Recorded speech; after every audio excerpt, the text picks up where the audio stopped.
আসসালামু আলাইকুম, কেমন আছেন সবাই? সবাইকে নাইট ভিজন ইউটিউব চ্যানেলে অনেক অনেক স্বাগতম। সো আজকে একটা খুবই গুরুত্বপূর্ণ বিষয় নিয়ে আলোচনা করব। আমি কিছুদিন আগে একটা ভিডিওতে দেখেছিলাম যে আমার এই মাদি বাচ্চাটার গুটি বা ফক্স যেটাই বলি, এটা ঠোঁটের উপরে হয়েছিল। তো আমি আলহামদুলিল্লাহ কিভাবে এটাকে সারিয়ে নিলাম, কিভাবে ঘরোয়া পদ্ধতিতে আসলে এগুলো ঠিক করা যায়। অনেকেই আছে যে আমরা বাজার থেকে অনেক অনেক টাকার ওষুধ খরচ করি বা খাওয়াই, এগুলোর কোনো কাজে আসে না। তো এখন এই ফক্সগুলো মূলত উঠে হচ্ছে আপনার মশার কামড় বা যেই কোনো ব্যাকটেরিয়া। অনেক সময় দেখা যায় যে আমাদের কবুতরের লফটে অনেক দিন ধরে পরিষ্কার করা হয় না। এই কারণটা হচ্ছে এই মশার কামড়। এই মশার কামড়ের কারণেই হচ্ছে মূলত এই ফক্স বা গুটি আমরা যেটাই বলি এগুলো উঠে। আমি আজকে আপনাদের মাঝে একটা বিষয় শেয়ার করব, যে কারণে আপনারা হচ্ছে খুব সহজেই এবং অল্প কিছু দিনের মধ্যে এই গুটি বা ফক্স যেটাই হোক এটা সারিয়ে তুলতে পারবেন। সো দেখেন, এটার এটার কোন জায়গায় গুটিটা উঠছিল। এটা হচ্ছে যে ওর ঠোঁটের উপরে উঠছিল, ঠিক আছে, একদম চোখের পাশাপাশি। এটা খুবই সেন্সিটিভ একটা জায়গা। তো কীভাবে আপনারা ঘরোয়া পদ্ধতিতে এটা করতে পারবেন আমি বলে দিচ্ছি। আপনারা হচ্ছে বাজার থেকে প্রথম হচ্ছে একটা বায়োডিন বা হ্যাক্সোসল আমরা যেটাই নেই, আপনার এগুলা কিনে নেবেন। তারপরে হচ্ছে যে এই গুটিটা আছে না, এই গুটিটা একটু ফাটিয়ে নেবেন। যেভাবেই হোক একটু ফাটাইতে হবে, মাঝখান দিয়ে একটু ফাটিয়ে নেবেন।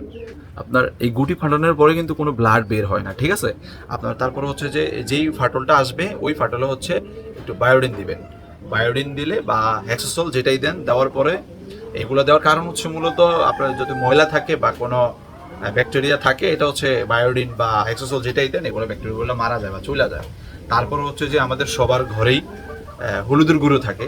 গুঁড়ো নিয়ে এটার গুটির উপরে একটু হাতে নিয়ে আপনি যেই জায়গায় বায়োডিন বা হেক্সোসল দিয়েছিলেন ওই জায়গায় আপনার সেমভাবে আপনার হলুদটা একটু ধরে এইভাবে এক চিমটি নিয়ে এইভাবে খুব সংবেদনশীল চোখের আশেপাশে যদি হয়ে থাকে তাহলে চোখটাকে আগে সরিয়ে নেবেন। চোখটা আগে যেভাবেই হোক ঢেকে নেবেন। ঢেকে হচ্ছে হলুদটা একটু এক চিমটি নিয়ে একটু চাপ দিয়ে ধরবেন, ঠিক আছে। চাপ দিয়ে ধরে এভাবে পুশ করে দিবেন, ঠিক আছে। এইভাবে চেপে চেপে লাগিয়ে দিবেন।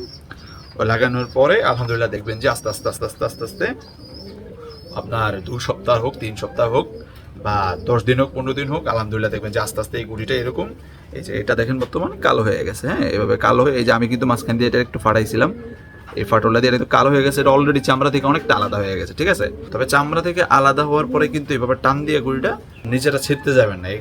এই ক্ষেত্রে কিন্তু আপনার এটা ব্লিডিং হইতে পারে, কারণ এটা চামড়ার সাথে যেহেতু, এটা পুরোটা যখন শুকিয়ে পড়ে যাবে এটা নিজে নিজেই পড়ে যাবে, ঠিক আছে। আর এগুলো হচ্ছে সেই বাচ্চা যেগুলো আমি হচ্ছে আপনার দিন না হলেও 2 দিন পর পর আমি হচ্ছে ওদের বাইরে ছাড়ি। এই বাচ্চাগুলাই সেই বাচ্চাগুলা, এগুলো আমি অনেক ভিডিওতেই দেখাইছিলাম। এগুলো আমার গ্রিবাজের বাচ্চাগুলা। এটার নটটাও আছে। আজকে ভাবছিলাম ছাড়বো, কিন্তু আজকে বৃষ্টি হইতেছে, আজকে ছাড়া যাবে না। তো এইভাবে করলেই আপনি আলহামদুলিল্লাহ দিলে একটা ভালো ফলাফল পাবেন। যেহেতু আমি এটা দীর্ঘ অনেক বছর ধরে করতেছি, কে কিভাবে করে আমি জানি না, তবে আমি কোনো ওষুধ খাওয়াই না।